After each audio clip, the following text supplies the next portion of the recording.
Sənin ən rahat vaxtın namazda olmalıdır, ibadətdə. Çünki niyə? Allahla üzbəyüz dayanırsın.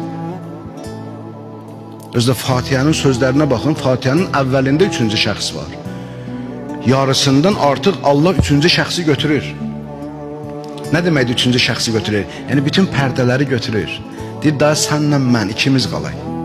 İstəmirəm daha başqası. Və tərcüməsinə bax, Bismillahirrahmanirrahim. Elhamdülillahi Rabbil alemin.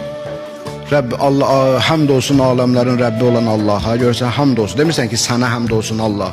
Həmd olsun aləmlərin Rəbbinə. Sanki hələ qaibdən danışırsan, qeybdən danışırsan. Ər-Rəhmanir-Rəhim. O Rəhman və Rəhimdir. O. Sən yox, hələ o. Ər-Rəhmanir-Rəhim. Maliki yevmiddin. Qiyamət gününün malikidir. İyyəkə. Yalnız və yalnız sənə ibadət edirik, səndən kömək istəyirik. Və fikir ver, xitab necə dəyişdi? Ondan keçdi sənə. Müğayəbdən keçdi müxatəbə.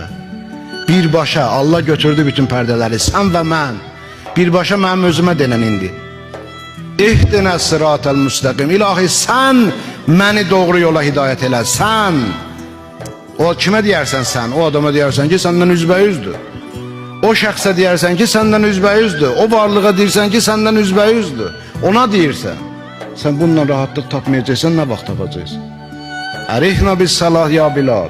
Bilal, bizə namazla rahatlıq ver. Namazla rahatlıq ver bizə. Ona görə əzizlərim, din rahatlıq üçündür, din gözəllik üçündür, din gərginlik üçündür, din əsəbilikdir, din ruhi xəstəlikdir. Yaxşı. Ən böyük cəza özü elə fərd olmaqdır. Onun özü elə böyük bir dənə cəzadır. Tək olmağın özü bir dənə cəzadır. Bu günləri yeri gəlmişkən bunu da deyim sizə. Bütün ailələrdə bu günləri həmən təklik hökm sürür. Amma məsələn, böyüklərin, maxsaqqalların var burada, təsdiqləyərlər sözümü. Biz uşaq olan dönəmdə ailədə təklik yox, hiss olunmurdu, amma indi hiss olunur. İndi atanın odası ayrı, oda deyək də, bilə-bilə oda deyirəm də, çünki indi müasir. Ananın odası, uşağın odası, odama çəkilirəm. Odama çəkildin, bəli, müəyyən saat olar, dərs oxumayı falan məşğul olanda biz də o vaxtı ayrılardık, çəkilərdik. Amma süfrədə daha heç olmasa ailə birlikdə olardı. O süfrə mədəniyyəti ki var idi bizdə, o özü birdən birlik məktəbi idi, o birdən vəhdət məktəbi idi, o birdən mehribanlıq məktəbi idi, ailə üzvləri. Qardaş qardaşın ətri